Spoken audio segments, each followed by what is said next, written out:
Hello there my fellow holotable heroes and welcome to another Grand Arena video.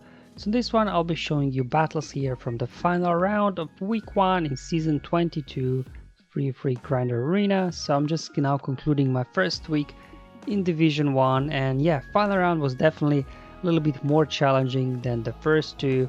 So before I get started, as always, let's have a look at the feats that I have to work towards. As you can see, I'm pretty much caught up with all the feats I could dance, all the Rogue One feats actually, because my second round was auto-deploy defense.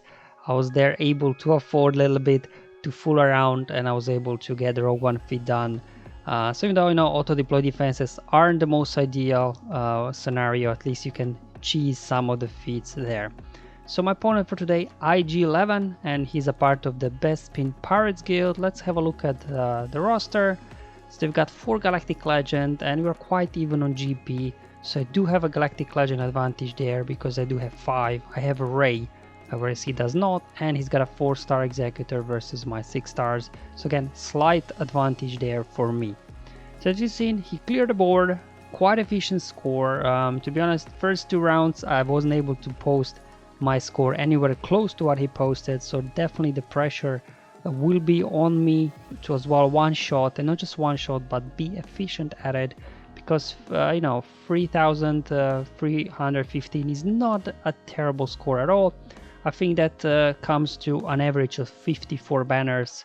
I think I need to average like 54.5 banners to win this match. Obviously ships do give you more than 60 banners quite easily, but even without ships, I still probably have to be on pace to average about 53 banners for each of the battles. As you've seen, he had no issues clearing my defenses, all one shots across the board. My poor Executrix fleet didn't even bring in out a single reinforcement, got totally annihilated. Looking at the defense, nothing too scary at the top, but at the bottom here we do have a little bit stronger. We obviously got Grievous team, quite a good Grievous team there, CLS, and as well Master Kenobi. Now, because I've seen that he does have Master Kenobi in his roster and he likes to put him on defense, I decided to keep my Master Kenobi for attack. Now, previously, when I didn't have Master Kenobi yet, I was able to get wins with Supreme Kylo Ren and then Daka Zombie Cheese. But as we know, AI has been updated since then, so I'm not sure how reliable still that counter works. So I didn't want to risk it because as you see, my opponent was very efficient. So what I'll do, I will do a mirror match, exact mirror match. So I'll bring in my Kenobi, my Commander Ahsoka Tano, and my Mace. Again, I'm a brand new Master Kenobi owner. I do not have a whole lot of experience with using him, not even 5v5, let alone in preview 3. And there you go, my Kenobi there, Relic 5 is slower than enemy Kenobi. My Commander Ahsoka Tano at Relic 3 is slightly faster than the enemy Ahsoka. But he has them both at Relic 7, so I'm not sure how much difference that will make, but hopefully having faster Ahsoka here will give me a slight advantage, I hope. There we go. So I'll do the same what it is, using the middle ability first, target yourself so you get more ultimate meter, take out their mace, they take out my mace, and now it's 2v2 pretty much. And now what I'm just going to try and do, get his Commander Ahsoka out before she does too much trouble to me. But he does have her Relic 7 where mine is only Relic 3, so that's a slight concern. If they decide to go all out on my Relic 3 Ahsoka, we should be able to hang in there. So let's stick healing immunity on the Ahsoka over there. Nice dodge there, perfect. Now they put healing immunity. You've seen my Relic 5 there. Kenobi is taking a beating, but hopefully he can hang in there. Perfect. Let's apply armor shred. Okay, I'll think I'll do the same. Get some foresight, damage immunity, and I guess this is where the advantage of player versus AI comes. The AI there wasted 4 sleep on my Commander Ahsoka Tano while she had damage immunity. So probably these kind of moves in the end offset any disadvantage you have in terms of speed and relics, because obviously you will not want to hit an enemy there that do have damage immunity on them. But anyway, there goes healing immunity on my Kenobi again. Guess in one way I prefer him going after my Kenobi because he's beefier than Commander Ahsoka Tano. So there you go, finally was able to get out there. So I'm just speeding up the footage now, because this will take like a couple of minutes that I burn for this Relic 7 Kenobi. But there we go. In the end, we'll get him out with a big hit from Ahsoka for 51 banners. You know, it's not bad, to be honest. I think Supreme Caloran with that cheese team would give you like kind of 53, sometimes 52 banners. So not all that bad considering I lost a character that I was able to pull out with 51. And I guess this is where the advantage of having one extra Galactic Legend comes in handy, because I cannot just throw my Ray here versus their CLS to get max banners. Just do a solo here. I could do as well, you know, maybe Sith Eternal solo, but just in case there's maybe like must look at the back, or maybe a gas team or something like that. You know, Sith Eternal can handle those guys very easily. So I decided just to go in with Ray instead. Alright, just doing basics now. I don't want to use Lifeblood anymore, so I'm trying to use basics to recover enough health to get my Ray back to full health. And once she's at full health, which I think is about now, I can just go ahead, pop my ultimate, and just wait that she gets another turn. There we go. Boom, that should finish off their Chewie, and we got 56 banners. So far we are kind of on pace, 51, 56 banners. So on average we are kind of there in that ballpark. So still have, you know, quite a few enemies here to take out. So looking at this Asajj team, now luckily their Acolyte is only gear 12. So I think I'll be able to kind of use my bounty hunters here. Because remember, if Acolyte goes into stealth and you can't dispel the stealth or do some big AoEs on Acolyte, you will be just stuck behind zombie forever. So, you know, only gear 12, there you go, her health is very low. They have no way of recovering protection. So we just at some point need to do 25k health damage. And because, you know, majority of us do now have Relic Dengar and Relicate Boba, they both have AoEs. So, you know, at high relics like that, I think they should be able to do enough damage with their AoEs alone. Or if you get lucky, you can maybe do a big execute as well on Acolyte before she even gets into stealth. We'll see how that one will go. But my Boba is not that fast, so I'm not sure he'll be able to get a turn before Asajj dispels offense up. But anyway, here we go. Alright. Asajj removed turn meter from us, there we go. So Acolyte was able to go into stealth.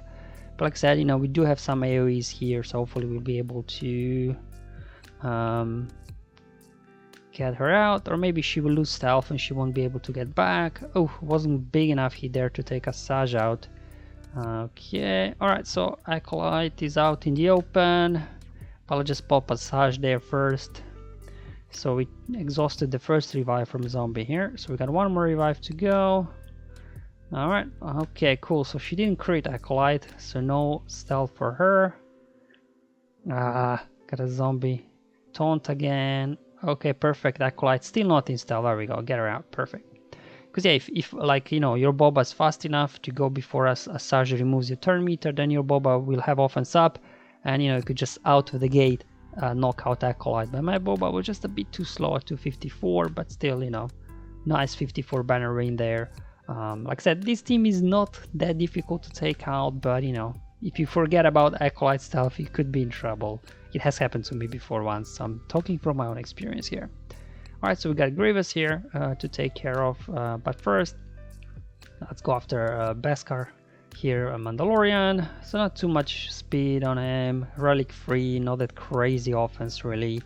And the other two guys are gear 12, but to be honest, even if they would be relicked, I think it wouldn't matter for the counter that I'll be using here, because I'll be using Shaak Ti here with Rex and 5s, and obviously 5s is very tanky anyway, and then Shaak Ti, now that we need to have her relic up to unlock Master Kenobi, she's very beefy as well.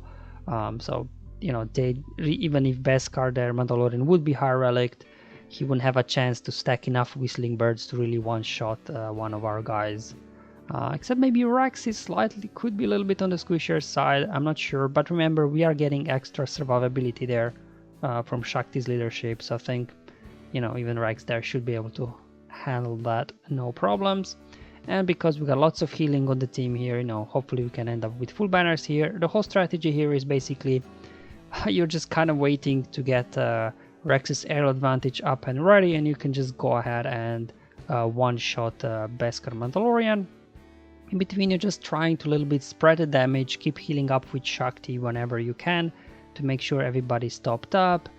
You can always make a use of Shaak Ti's basic to dispel the taunt on IG, but essentially you don't want to get anybody too low in health because obviously then Mandalorian there, he will get reset cooldowns on his ability. He put damage immunity on somebody and things like that. So there you go, barely a scratch there on my guys. So let's just top up Rex there, just kind of spreading the damage. We don't want to get anybody too low here.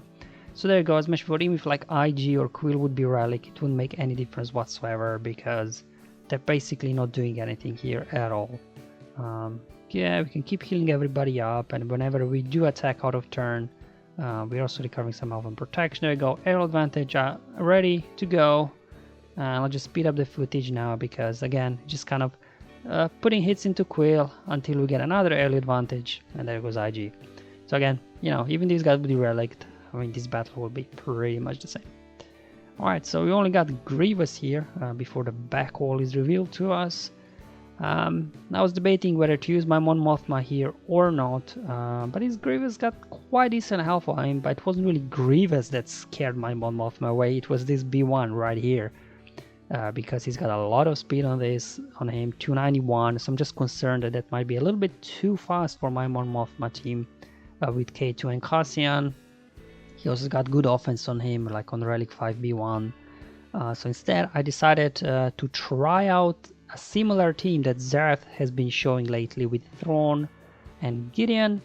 And then as the third one, he was actually using Stormtrooper. However, my Stormtrooper is only gear 12, so I don't think he would be tanky enough. So what I like to otherwise do with Gideon and Thrawn, use Dark Trooper as the third character. So I'll be just trying him out here because in theory, you know, his basic will do 4 attacks, so we can hopefully quickly whittle down the stacks on B1. But you know, remember B1 will be very quick. But anyway, first you just target their B2 so you don't feed their meter to them, so they can't, you know, do AoEs, remove their meter from you until you get a fracture with your Thrawn over on Grievous. So now we can just pop the fracture there. Here comes the AoEs, and see, this is where I wasn't counting on how squishy actually here my Dark Trooper is. He's down to 3 stacks already, almost down to 2 stacks. Now mine's at Relic 3, so maybe if you have Relic 7, Relic 8, it will be more durable, but it just didn't go according to plan here, as you've seen. So we lost the fracture. Let's go ahead here, swap now with Dark Trooper. Just trying not to feed their meter to B2 until I can get another fracture out. And now that we got fracture there, trying to go after B1, but we've got now Grievous below 100% health. Now we are forced to go after B2 instead of whittling down the B1 stacks. I'm trying to do the best that I can here. However, my Dark Trooper there will go down any moment. And I think that's where it comes into play, the high speed on B1's causing these problems here. Just faster than my Dark Trooper, and that's causing problems. Now I'm only down to Thrawn and to Gideon here, so at this point I'm thinking, oh my, what have I got myself into? But luckily, you know, with B2 out, we should hopefully be able to handle these guys. Obviously keep using Thrawn's outmaneuver ability. That kind of gives you 50% turn meter, so you can quickly get to another fracture. So we pretty much have an instant fracture here on Grievous. Obviously I do not want to take out B1 as long as Grievous is not in fracture, because Grievous will just get a bonus turn. Perfect, so we got Grievous fracture here, and now we can just keep spamming specials over and over again from their Gideon, whatever he's got. Push back turn meter again, swap turn meter, more turn meter, another fracture, and boom, there goes Grievous. So in the end, you know what, 51 banners, I'll take it. So this Thrawn Gideon combo works really well versus these kind of Grievous teams. Just probably instead of the third one instead of Trooper there, maybe I'll try Royal Guard, because at least he's tank here and he's got a stun and things like that. So maybe I'll try Royal Guard then instead next time, we'll see. But for now, you know, I was a little bit there worrying, whatever, you know, as I mentioned, we have to be quite efficient here. But luckily nothing too scary at the back, as you see. No galactic legends, nothing really, just kind of cheesy teams more or less. So going after these Geos now, because they're all kind of Relic 6. Relic 6, Relic 5s. I was thinking, you know, trying to get as many banners as I can here. So I'll try to see if Eternal Soul. I've never done this versus Geos, but I would imagine, you know, with just 3 of them, they will not have enough to take off Sith Eternal, as well as you cannot remove Thermite from Sith Eternal Emperor, so that should help out as well in the long run, I think. Yeah, unfortunately you cannot link Spy because he's in stealth. Ideally you would be able to link him, so obviously you can then prevent him from critically hitting you, especially on his big special attack, but I'm pretty sure we can take one without any issues.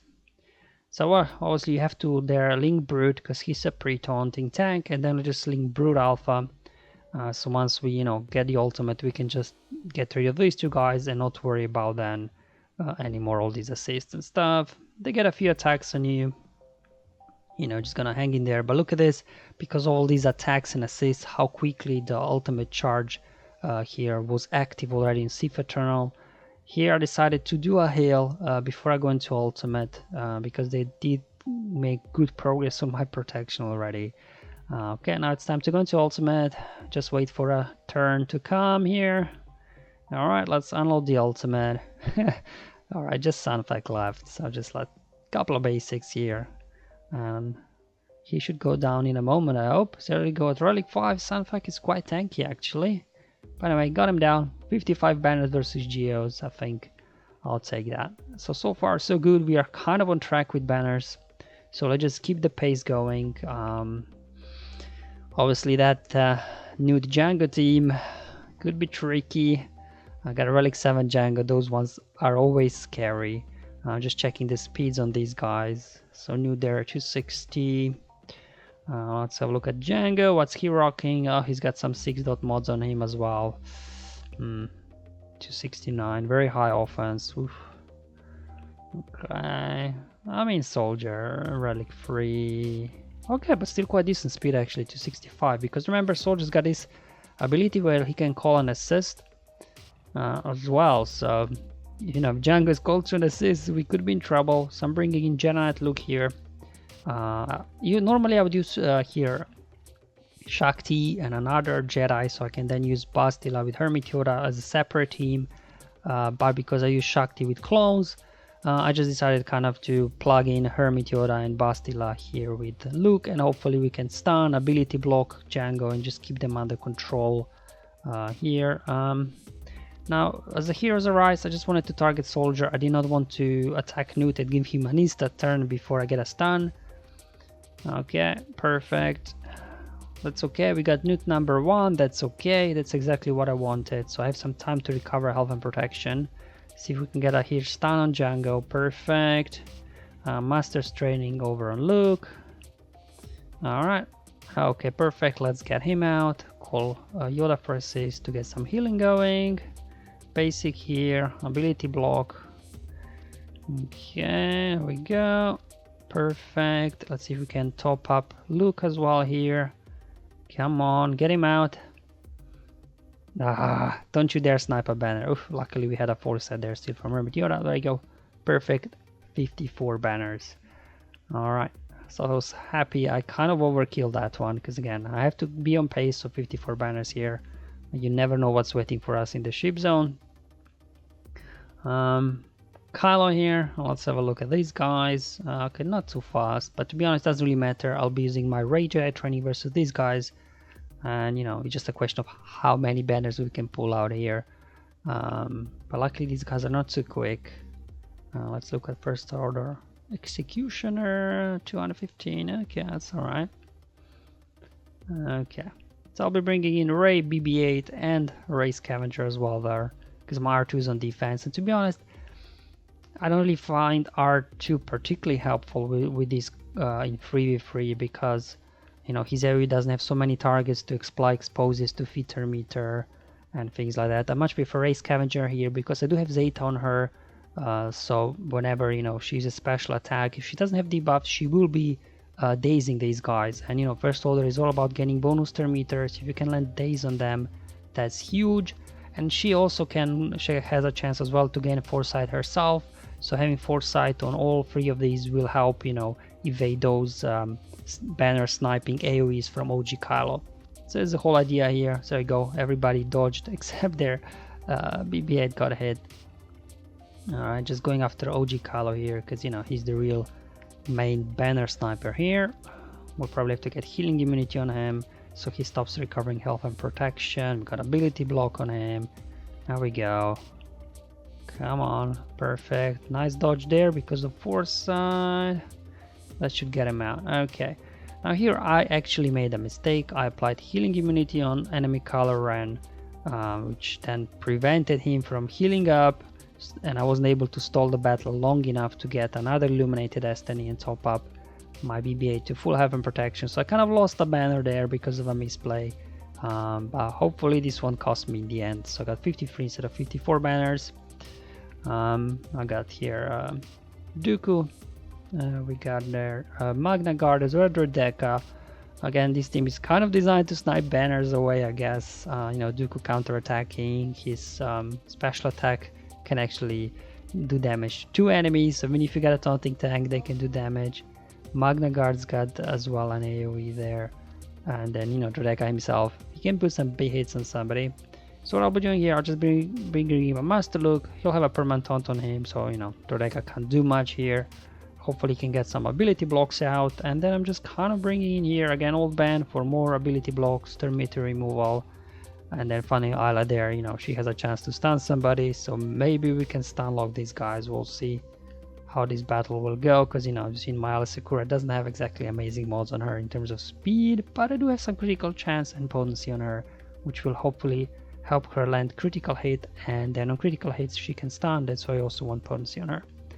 Anyway, first I do not want to do an AoE, because then Count Dooku will simply counterattack. First I will daze him, and then let's push back Terminator. And now we can do an AoE. Oh, there you go. Dooku, where'd you go, buddy? Where'd you go? Unfortunately, we got a counter attack there from Magna Guard as well. An assist from Droideka. Not sure I'll be able to get my look back. Nah, 53. Alright, they sniped one banner away from me. Okay. So we gotta start kind of the staple defense these days. People are putting the defense with Bossk, Boba, and Dengar. Now the only danger here really is, you know, a Relicate Boba, you know, can do some big hits on one of your weaker characters if they have lots of buffs or debuffs on them. So just something you have to keep an eye out. Now luckily this Boba 235 speed, so we should be able to hopefully keep them under control. But to be honest, even if they're faster, wouldn't really matter in my case now here, because I do have my leftover Jedi here almost, if you will. Jedi Travan with Yoda and Jolie. So it's just a question of how many banners we can get away with here, because we got, you know, Dengar there with his constant grenades and AoEs and things like that. So I'm actually going after Boba first to increase his cooldowns, because, you know, Grandmaster Yoda there, in most likelihood he will have a few buffs on him, and you know, Yoda himself, he's rather squishy, so I don't want Boba to unload a big rocket on him. So I just decided to go for Boba, increase his cooldowns, so at least if in chance he gets a turn, he will not have ready his big hit. There you go, I was able to get him out because Revan obviously getting more taunt, so he was able to call Yoda for an assist, couple of AoEs, and Boba went down very quickly because he himself is rather squishy also, even at Relicate. Now just a case of, can I get my Yoda back to full protection here without any real protection recovery aside from when we attack out of turn. Why have to go after Yoda, guys? Alright, looks like we'll have to settle for another 53 banner win. So far we are just about on the edge here. It looks like it really come down to ships in the end from that point of view, because it looks like I'll be averaging 53, 54 banners the rest of the way. So as long as, you know, I get some 60 plus banner wins with ships, I think we should be good to go. Speaking of ships, let's see what's waiting for us here. Alright, yeah, as expected, we do have a 4-star Executor in defense. And to be honest, that's what I was doing when I had 4-star Executor, because if you use 4-star Executor in offense, you will get solo banners. The best you can do really is kind of like 56 banners or something like that, and that's not great. But now that I do have a 6-star Executor, I'm using it on offense. if I can. But anyway, what I like to do is actually use the heal ability even if I don't need heal, because this removes stealth from Xanadu Blood. This is just in case of their Xanadu Blood, you know, would be slower than yours, then at least you can target it quite easily because it will lose stealth. And put mark on the Xanadu Blood, get it out, and then I'm bringing Ebon Hawk to stop their target log, just to make sure that I get first to target logs, so that, you know, we get our contract triggered, permanent breach, and then, you know, we can do all kinds of good stuff. And anyways, because of my 6-star, I'll get my Executor is faster. It will also cooldowns for the ultimate is lower by 3 as well, so we should have no issues here winning. Just trying to, you know, see if I can maintain as many banners as I can.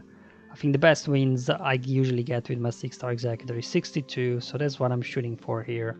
Because if I do score 62, I think, you know, then we are pretty much on track here to get a win. Because, you know, in the teams wise, we were averaging 53.5 so far, something like that. So we should be good here, I hope. Okay, they bring in IG, that's fine. Just keep chugging away at Razor Crest. There we go.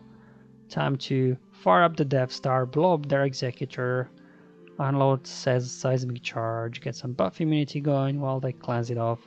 But to be honest, at least then this allows me to stall the Battle Abate. I do want to get another here from my Executor if I can. Let's see, who are we going to top up? I think Xanadu Blood is a bit closer to full protection. And there we go, perfect. Alright, 62 banners. Well, that's as good as it gets for me really here in these low star Executor mirror matches. Alright, so we got a home one. Now it's been quite a while since I've seen last time home one on defense, so I just had to first watch one of my previous guides how I use Negotiator for max banners versus home one. So after I watched that video guide, I'm like, okay, let's try this again. First, I like to tap a Millennium Falcon, let it do its dance, doesn't really matter. Then we their one-shot base stun. It was a Gear 12 pilots on their base stance, obviously, not the tank, yes. This is where it can get scary when protection gets disabled on your Y-Wing, but luckily, you know, Anakin then gets a bonus turn, feeds their meter to your Negotiator, so you can quickly bring in Plow.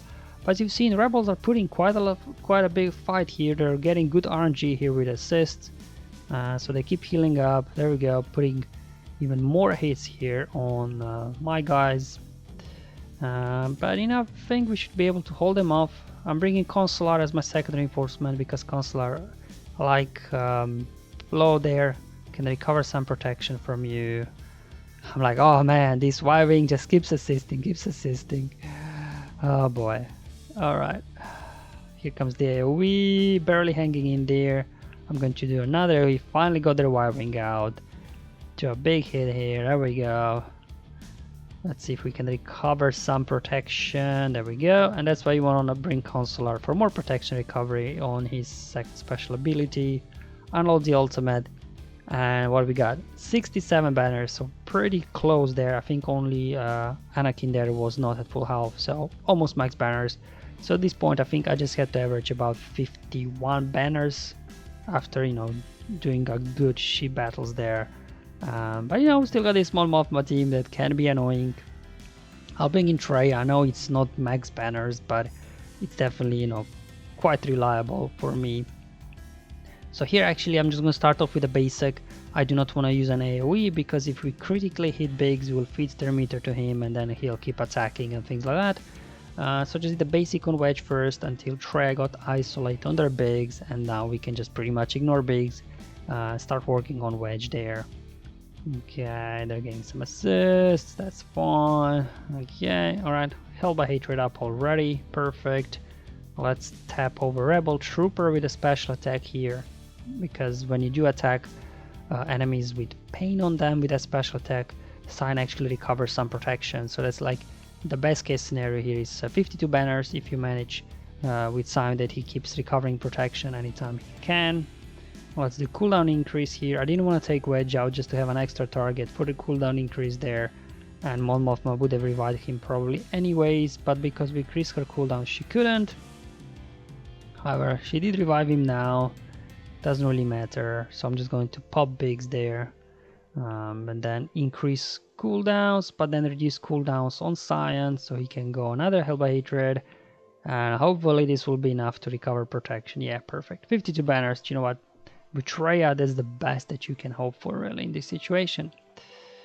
Alright, so we got the only kind of threatening team on here really is this Fiend. So I'll just do what I normally do, bringing my troopers. My Piet is more than fast enough.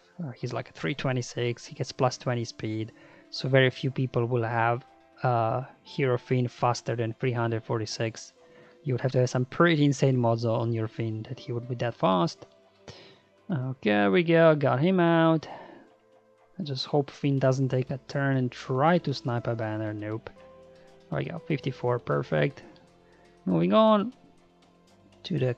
well, we got 3 more battles to go here, and I think, you know, we got all the difficult, challenging teams out.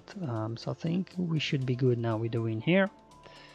We've got Talzin. Well, like a Relic Talzin, Relic Spirit, they can be scary, but a Gear 12 Vader can pretty much one-shot them.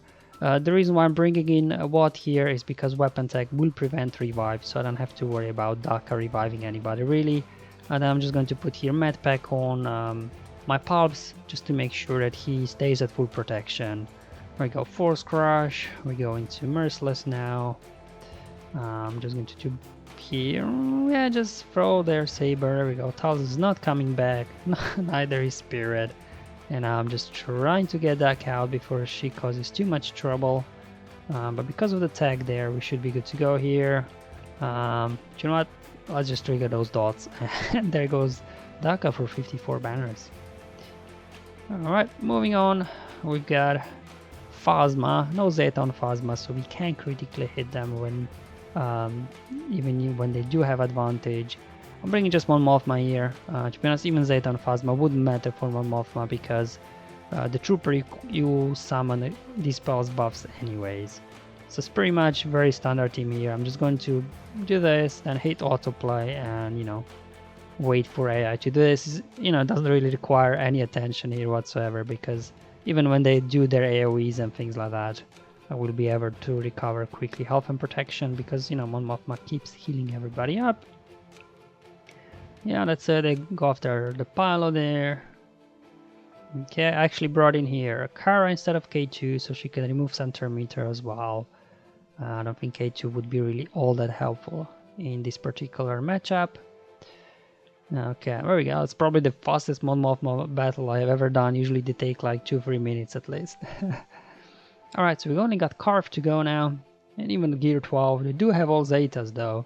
So props to my opponent for putting Zeta there. Like a lot of us have mission Zeta, but to have Zeta there over on Big Z, that's, you know, not, you don't see that very often, at least on Gear 12 Zalbars. So I'm just bringing in what I've got left here, Han Chewie. Hopefully we can walk away here with full banners as well. Right, here comes an AoE, but we should be able to recover now, I think. Yeah, perfect. There we go. Another 54. There we go. That's how I won here, the final round here in week 1 of season 22. So in the end it was a win by 12 banners. So you've seen my opponent was quite efficient. So I think it just shows, like, you know, having more Galactic Legends, especially free gives you an instant advantage. Because if I would have same amount of Galactic Legend like he does, if I wouldn't have my Ray, then, you know, maybe I would have struggled a little bit more. But, you know, I think I would have enough to finish off the board. But I think it would be, the score would be a lot closer otherwise than it would have been.